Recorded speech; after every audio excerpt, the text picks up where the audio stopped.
الله أكبر الله أكبر الله أكبر لا إله إلا الله الله أكبر الله أكبر ولله الحمد الله أكبر الله أكبر الله أكبر لا إله إلا الله الله أكبر الله أكبر ولله الحمد الله أكبر الله أعوذ بالله من الشيطان الرجيم بسم الله الرحمن الرحيم الحمد لله رب العالمين اللهم صل على محمد وآل محمد اللهم صل على محمد وآل محمد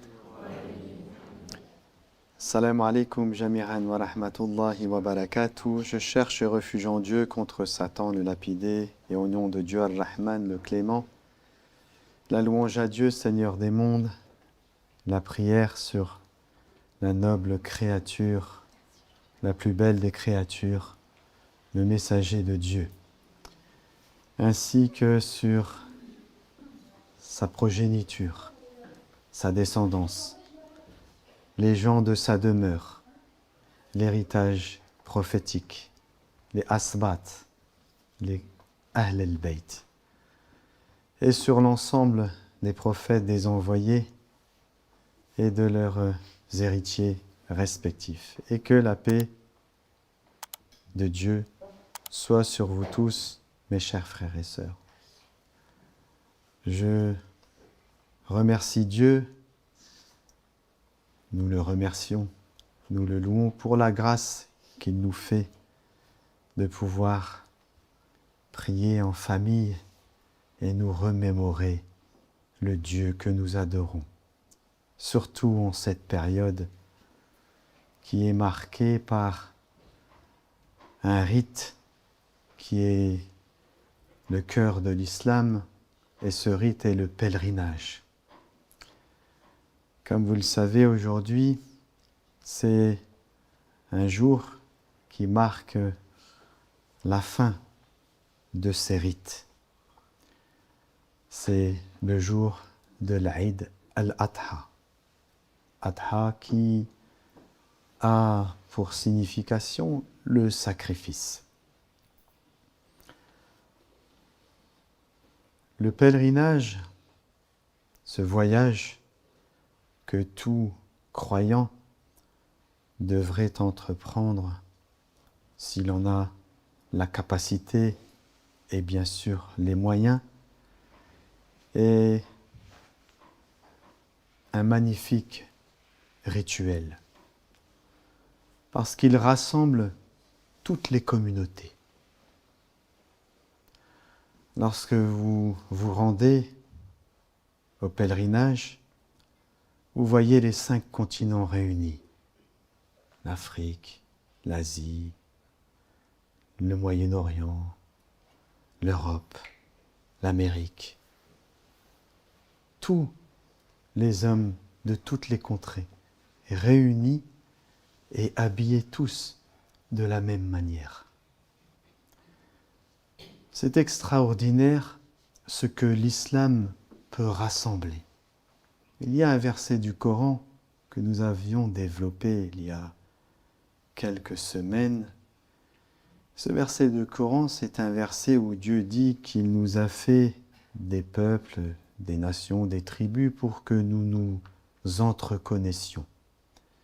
Le pèlerinage est une manifestation de cette réunion de toutes les communautés.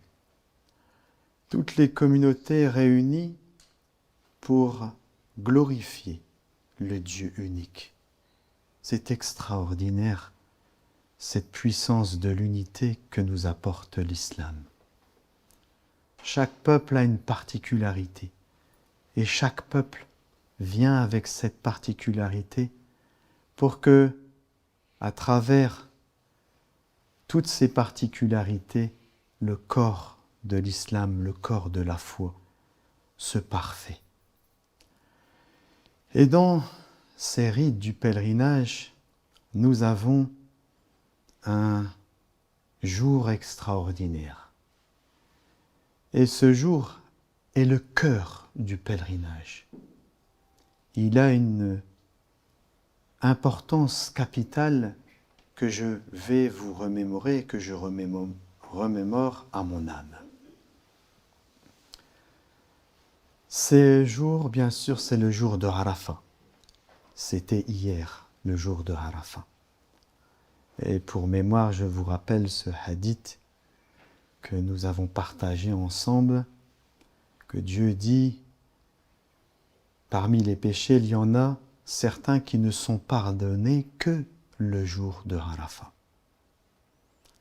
Arafat, c'est le pèlerinage.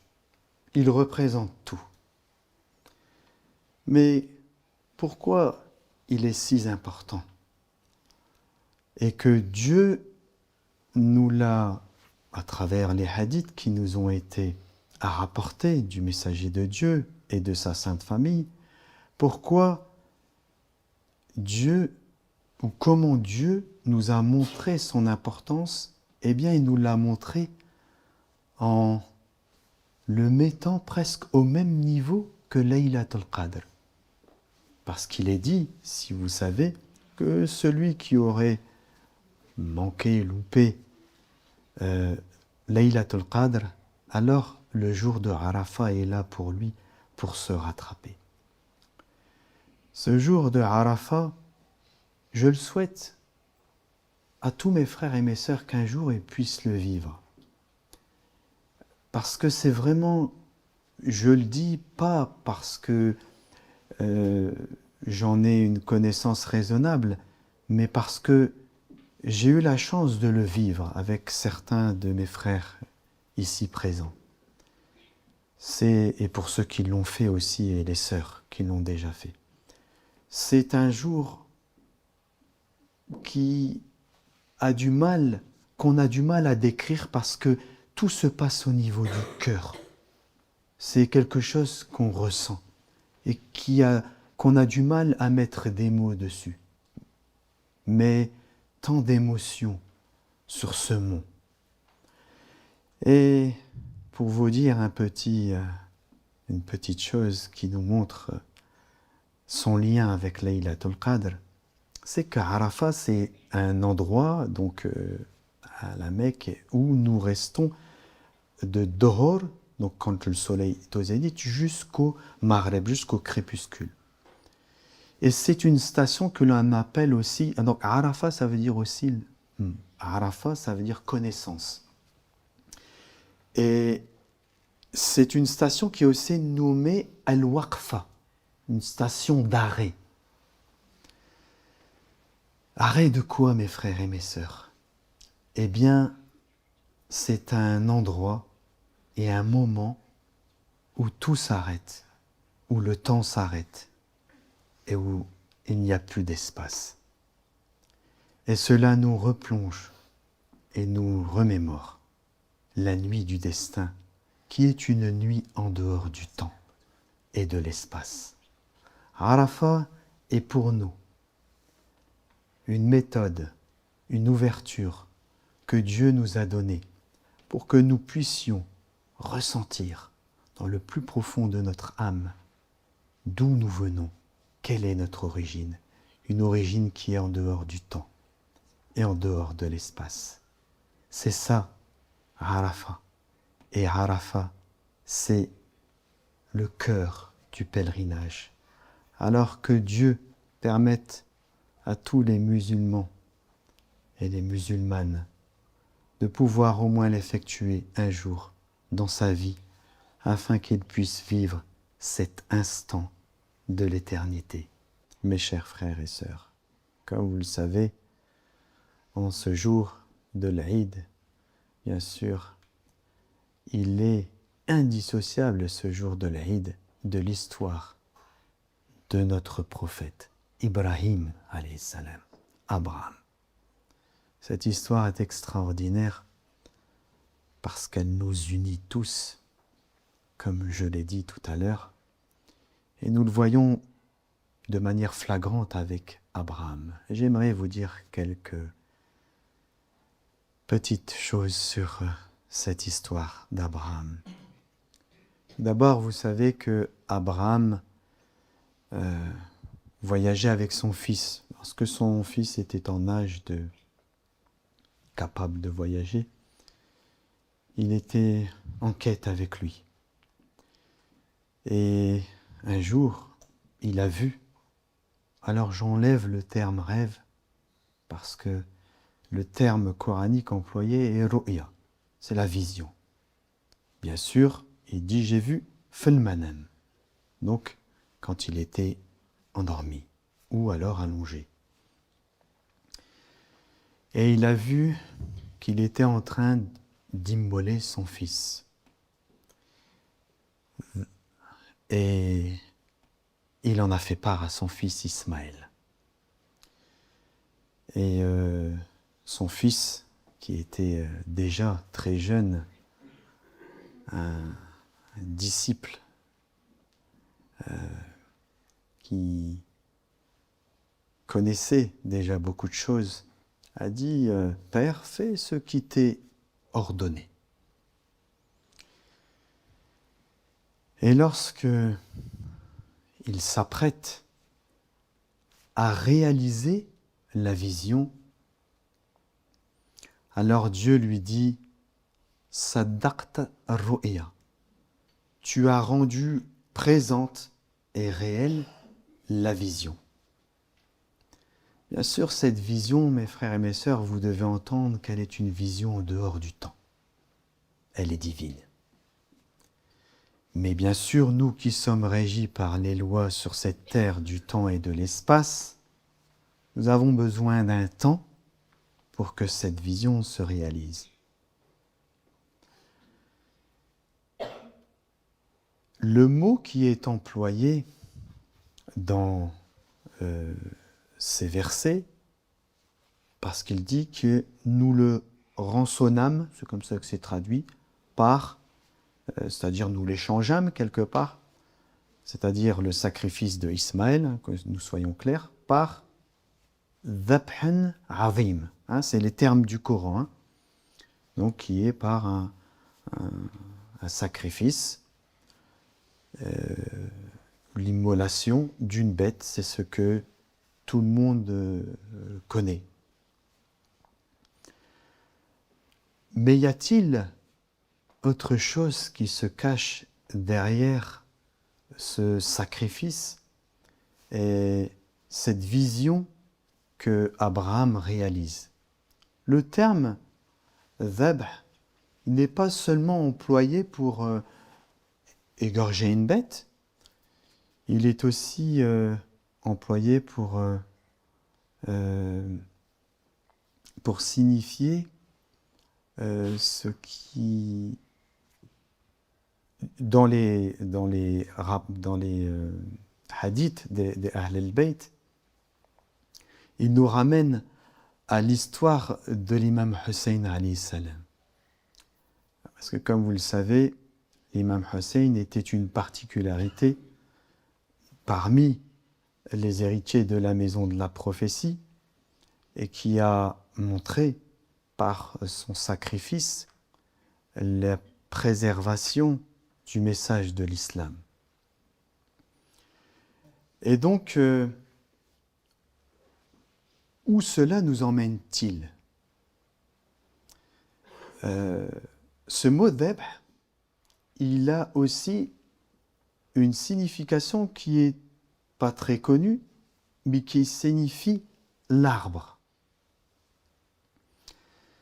Et l'arbre signifie aussi pour nous, lorsque, en tant qu'être humain, l'arbre généalogique, c'est-à-dire la descendance. Et ce qui est extraordinaire, lorsque vous analysez les versets du Coran de cette histoire, c'est que après qu'il a réalisé la vision, si vous continuez les versets, Dieu dit qu'à ce moment-là, il va lui accorder Ishaq, alayhi salam. Et là, nous voyons que Dhabhin Azim prend une autre direction que celle que nous aurions pu imaginer. Et elle prend la direction de la descendance et de la réalité avec laquelle Dieu a donné la mission d'Abraham. Abraham qui est le père de deux lignées, Isaac et Ismaël. Et quand il parle, Dieu dans le Coran, de Ismaël, et il dit « Watarakna l'akhirin » et nous l'avons comme si nous l'avons laissé pour la fin des temps. Et nous voyons que l'histoire de Ismaël, elle reprend que à la fin avec le noble messager de Dieu. Et que Dieu donne à Abraham Isaac, et que Isaac va donner toute la lignée des enfants d'Israël. Où est-ce que je veux en venir? J'arrive au terme de ce que nous aimerions partager avec vous. Dhabhin Azim, mes frères et mes sœurs, nous amène à la réunion des deux lignées qui sont celles de Jésus, fils de Marie, et du Mahdi, fils de Fatima. Dhabhin Azim, mes frères et mes sœurs, représente ce que nous attendons. C'est ça la réalisation de la vision, qui est partiellement réalisée et qui se réalise totalement à la fin des temps.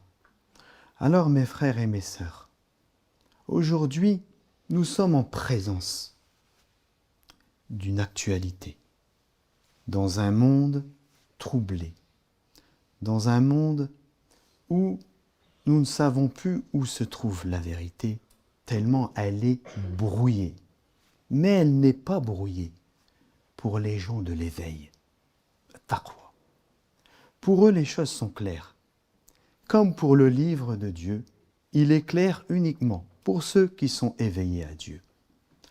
Et lorsque nous regardons, nous vivons la foi que nous vivons, et que nous regardons le monde dans lequel nous vivons, nous ne pouvons pas être indifférents aux événements qui se passent et à notre histoire, et à cette histoire d'Abraham.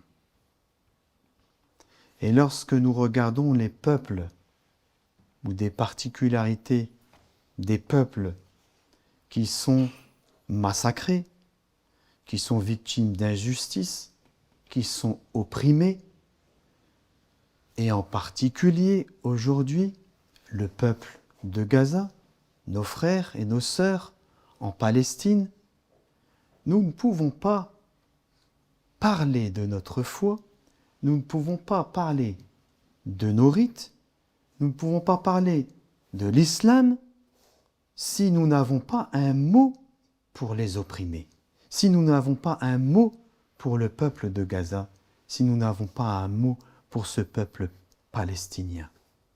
Le monde est en train de se réveiller. Et quand je dis le monde, c'est tout le monde. Toutes les communautés sont en train de s'éveiller.